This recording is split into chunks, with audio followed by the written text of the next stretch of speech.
loud. Welcome, everybody. We are still the first day of the Powerhouse Smart Luxury Conference, and we're moving along swiftly like a speeding train, lifting you all up, inspiring us for a fabulous 2021. And what better way to do that than the Miss Beautiful Karen Herold, who is going to be our speaker right now.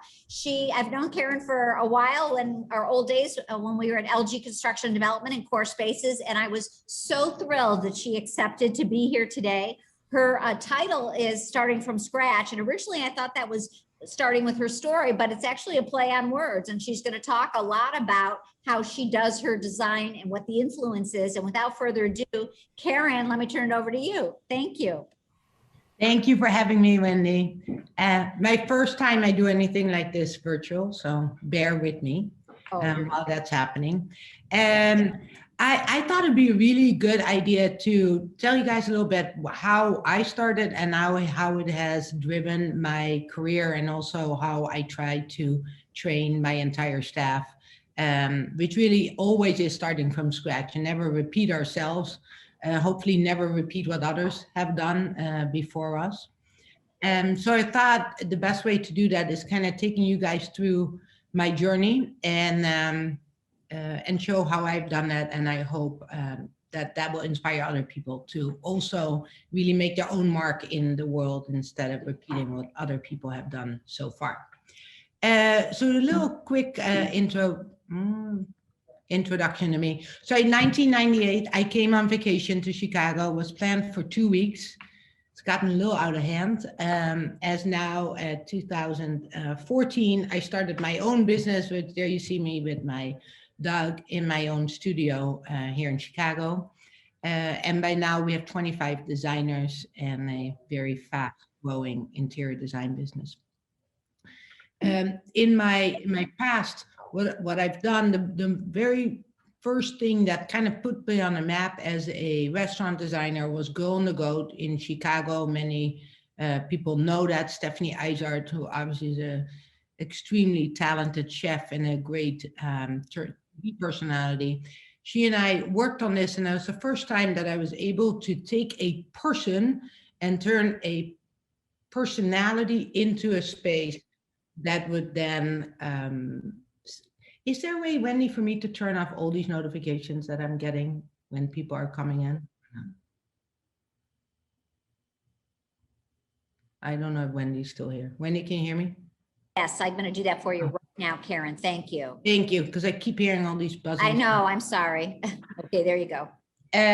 No worries. So for me, when I designed this restaurant, the inspiration was Stephanie, who she's a very robust personality, very strong woman, and her food was all inspired by this open kitchen. So when I designed it, at that point, there was no Pinterest. So people were actually forced to take all the inspiration out of themselves. And so we designed this very straightforward, robust restaurant that looks and smells the way her food tastes.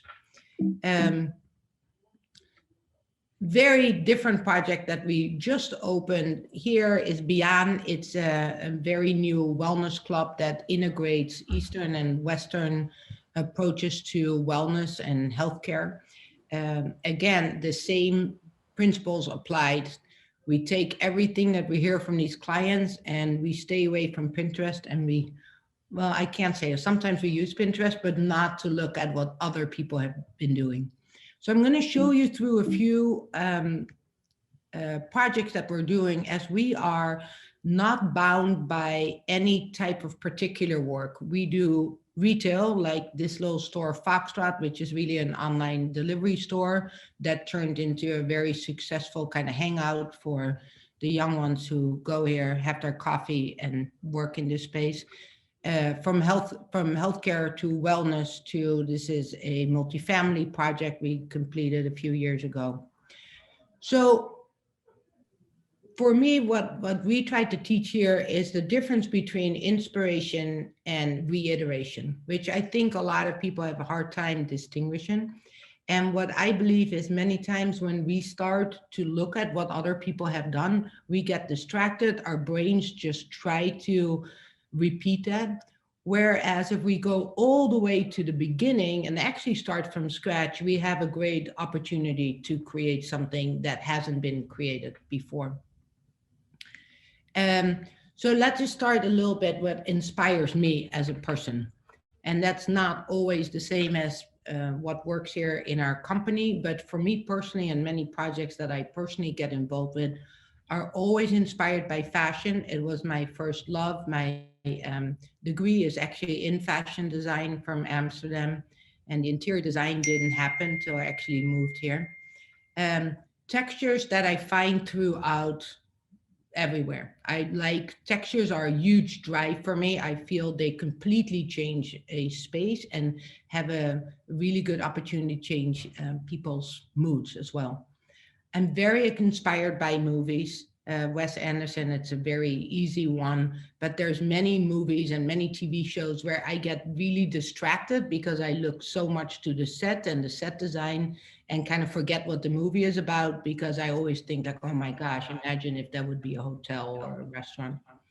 And then travel, which has been a little tough in the last year, obviously. But travel is something that is, I have a huge echo out of the Yeah, Karen, I'm not sure. Whoops, I'm going to mute everyone. Is it back? Wendy, the echo is there. It's gone now? Yeah. It's gone now. Good. All right. So I travel before the pandemic a lot, and I try to really make the photographs that I take, and they might not be as pretty or as great as what people would pull out from online, but they have much more context because I was actually there and I heard the sounds and I smelled all the scents that come from whatever place I'm at. And I try to incorporate that in many of our projects.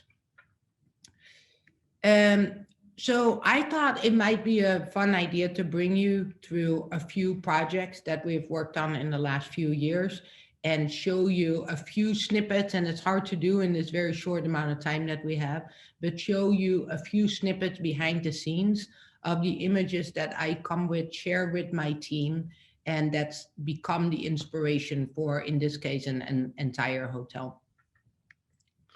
So for Nobu Chicago, I actually traveled to Japan to get fully integrated in that, what I knew was going to be a long process. Again, it starts with, on the left side, you see this beautiful jacket that is so Japanese inspired, but so contemporary now. And my big goal was to not repeat or pretend. I always said, if someone would build a Dutch restaurant, I hope they don't put a windmill in it, and I hope there's no tulips.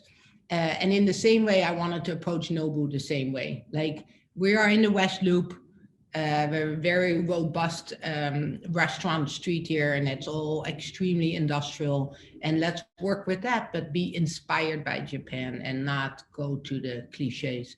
So fashion was a strong driver for me.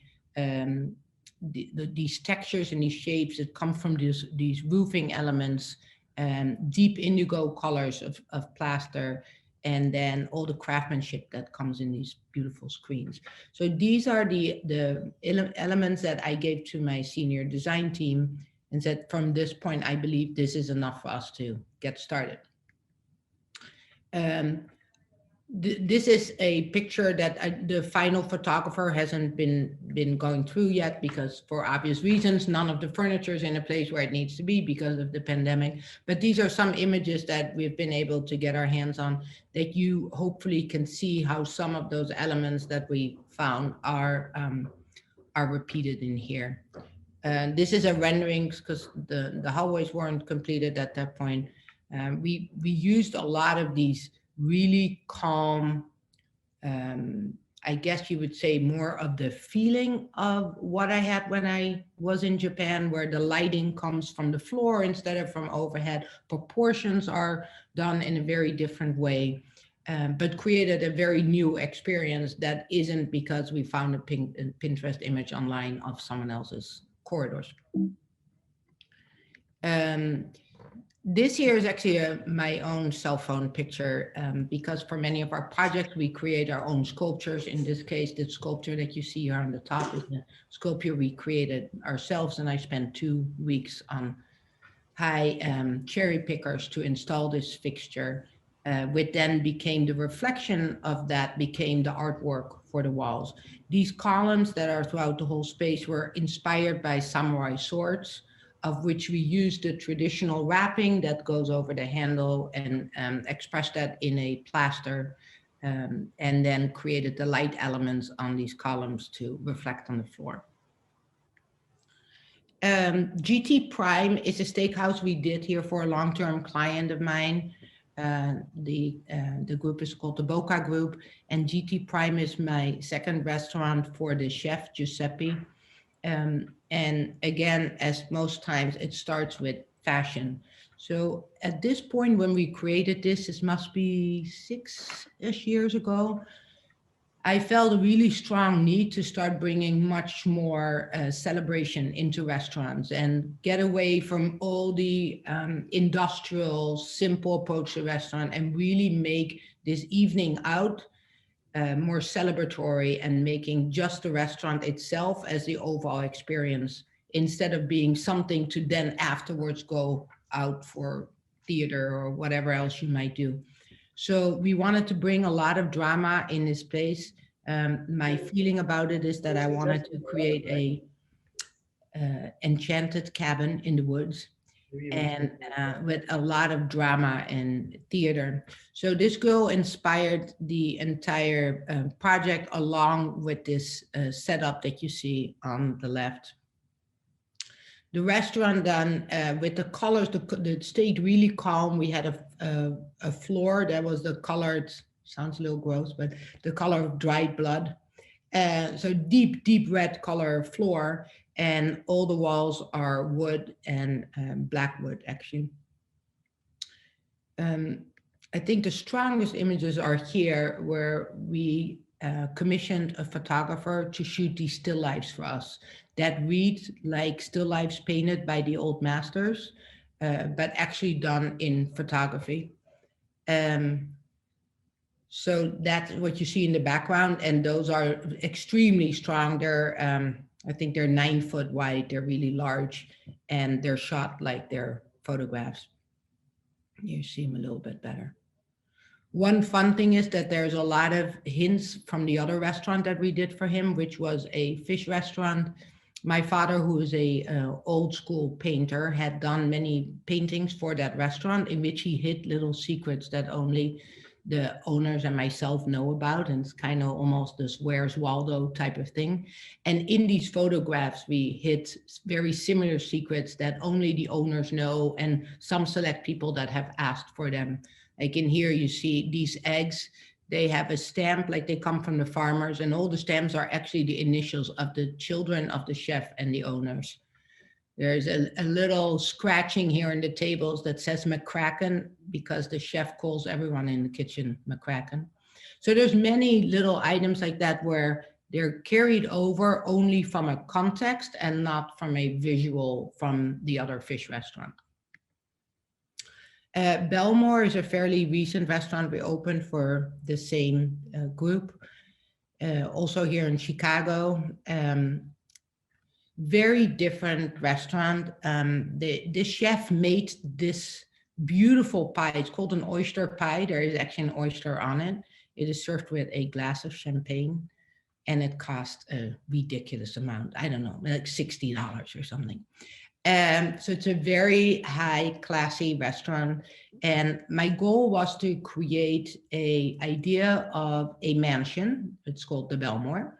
And to create it in a very new way. So it's an updated classic. And my dream about it was imagine that the grandkids moved into the old mansion from the grandparents, but then gave it their twist. So that's kind of what this girl expresses for me.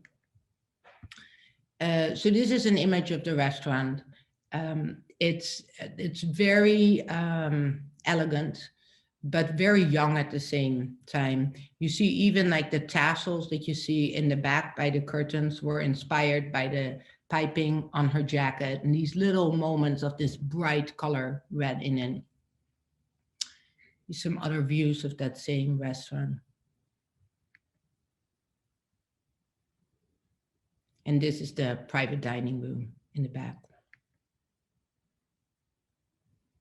We had a lot of these birds flying around everywhere. It was inspired by this folly that you might have in the backyard if you have a mansion like that. But if you didn't pay attention for a while, these birds all went nuts and are flying throughout the space.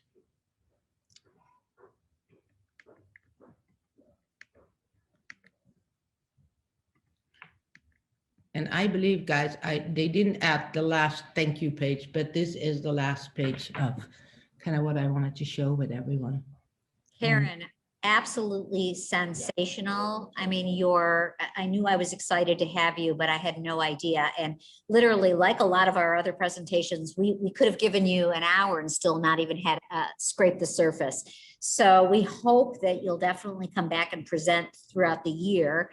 And in addition to that, I do have time for one question, although I can't ever imagine this, but what if you embark on a project and something doesn't inspire you? What do you do to keep that uniqueness going every time you have a new project? I always take the client out for tequila. I'm sorry, what? You take the client out for dinner?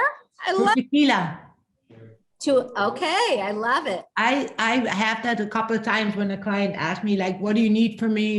I'm like, just give me 2 hours, 2 tequilas, one for you, one for me, and let's start talking.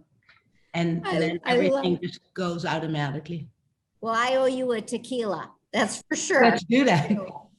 Absolutely. I never say no to that, Wendy. Okay, well, this was amazing. And I know you're going to be in the Power Connections tomorrow so people can meet you. Please continue your discussion. There was one question about, were the walls in one of your pictures by Anna Wolfson? Yes. Okay, there you go. Anna Wolfson is one of my favorite creatures that walks this planet. Okay, there you go, Stephanie Victor. There's your question. Fabulous. So we're going to continue the Q&A with Karen Herold in the Whova app under discussions Q&A. Karen's going to be around. I want this to inspire all of you, but I also want this to be a huge opportunity for Karen to meet you and have new collaborators and new business for her. I want everyone to grow because of this conference. So thank you so much, Karen. Thank you, Wendy. Okay. Have a great day, everyone. Thank you. Bye-bye. Bye.